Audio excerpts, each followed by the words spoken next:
أعوذ بالله من الشيطان الرجيم بسم الله الرحمن الرحيم Assalamu alaikum wa rahmatullahi wa barakatuh. Muhtaram Müslüman kardeşler. Ramazan ayları mübarek olsun. Bilgenibizçe adam balası zayıf, kimçilikli. Hem zayıf, kimçilikli bulganga göre ol fizik yaktan da, ruhi yaktan da avırıga düşer. Yani her birimizin de avırganı var fizik yaktan. Fizik yaktan bulgan avrularını biz niçik davalayız? Biz davalayız darular bilen tabiplarga barıp, indi bir kerek bulganda demek operatsiya yasala. Can avrularını niçik davalayızsın? Can avruuna kire meselen akıl zayıflanıda, baş ketüde. Akılsızlıklar dip etebez indi biz anı. Halakның özgärüleri şulay bit. Oňa kire. Hatta can avruları sebäpli tenimiz de awry. Meselen kay wagtda tabipka barabızda aytабыз, mene şulay bu yerim awırtady biz. Ul qarayda sizde bir nerse ýokdy. Awırtu bar, halsizlik bar. Mene munyň sebäbi şulay ýok indi qayadyr tirende janda ýatyrga mümkin.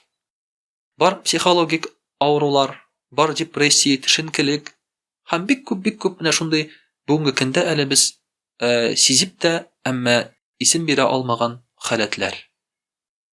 Mene bu awrularny dawalay Qur'an.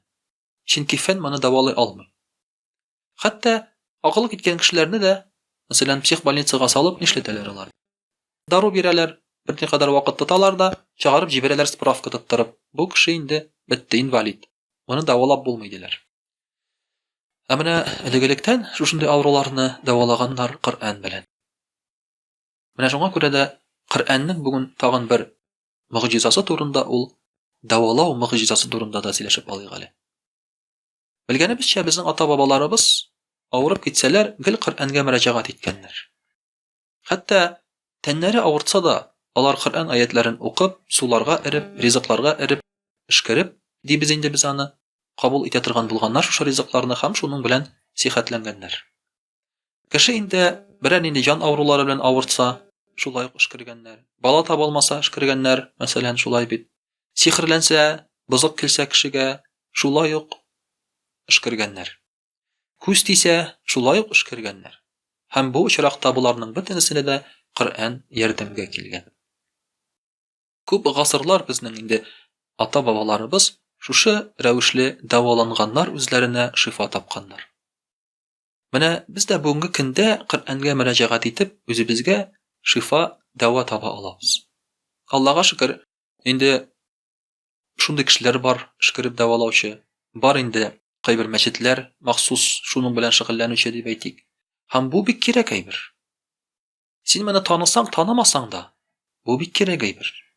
Gadatda maňa ışanmagan kişi, bulay dawalanyp bolmaýdy etken kişi, ul barbyr şoňa kelip ýygylacak. Çünki indi bir çarada kalmasa qaýa bara kişi? Bara meçitke, bara Qur'anga, şul Qur'an ayetleri bilen dawalanyga. Hem Qur'an-ı Kerimniň özünde de aýtyle, Qur'an ol sizge şifa diýile. Şifa, ýagny şifasy anyň mägnesy ýagyndan gana tugel, şifasy anyň dawalaw ýagyndan da. Şuşa ayetlerini okup demek biz dawalay alabız eken. Peygamberimiz sallallahu aleyhi ve sellem wagtynda şunday hal bola. Garaplar soraýlar: "Rasulullah, biz İslam dinine kadar özübizni, tuganlar ýakynlaryny dawalay edik imtimnar bilen. Ýagny nindidir etken sözler bilen diýip. Tılsım sihir bilen diýip aýtygyn. Hazır niçik dawalay bolsaň diýgäç, Peygamberimiz sallallahu aleyhi ve sellem aýta, Qur'an bilen dawalagys diýip. Qur'an okup dawalagys diýip. Şolay ýok. Şunda bir hal bola, bir türküm sahabeler indi kişiler ýanyna ketip barganda, ana awul diýip aýtyp bolmaýyndy garapça, lekin bizning söz bilen etgende awul diýip aýtygynda, ketip barganda bir kişi aýtdy. Sizning aragysdan işkerüçi kişi ýokmy diýip. Mena bir awru bar edi diýip. Biraw aýta, men diýip işkerem diýip. Bir sahabe aýtdy. Hem ul kişini alıp giteler de şuşa indi ýurtga, ulanda işkerip çyga. Işkerip çykkandan soň indi şuşa halne sildiler. Peygamberimiz sallallahu aleyhi ve sellemge ul sory: "Sen niçik işkerdiň diýip, nerse okudyň?" diýip. Bu sahabe aýta, "Men Fatiha suresini okudum" diýip. Peygamberimiz sallallahu aleyhi ve sellem many hoply. Mene şulay itip işkeru degen nerse Qur'an bilen işkeru. Бу Пәйгамбәрбез саллаллаһу алейхи ва саллям вакытыннан ук билгеле әйбер. Һәм шуның өчен дә бүгенге көндә дә без Коръәнебезне укып үзебезгә эшкерергә куллана алабыз. Бүгенге көндә, мәсәлән, җин тарафыннан зыян күргән, зәхмәт кагылган, шайтан кергән кешеләр бар. Менә аларны да шушы Коръән белән укып эшкереп дәвалый алабыз. Әлбәттә, бу бөтен кешедә моны бәлки эшләмидер. Бәлки бөтен кеше моның тәртибен, кагыйдәсен белмидер. Әмма моны эшләргә мөмкин һәм белүчеләр бар. Шуның өчен дә Коръәнебез безгә ул инде укып савап алыр өчен. Ул инде безгә мәгънәсе белән аның яшәр өчен, ләкин шул ук вакытта, авырган вакытта дәваланыр өчен дә икән. Ассаламу алейкум ва рахматуллаһи ва баракатуһ.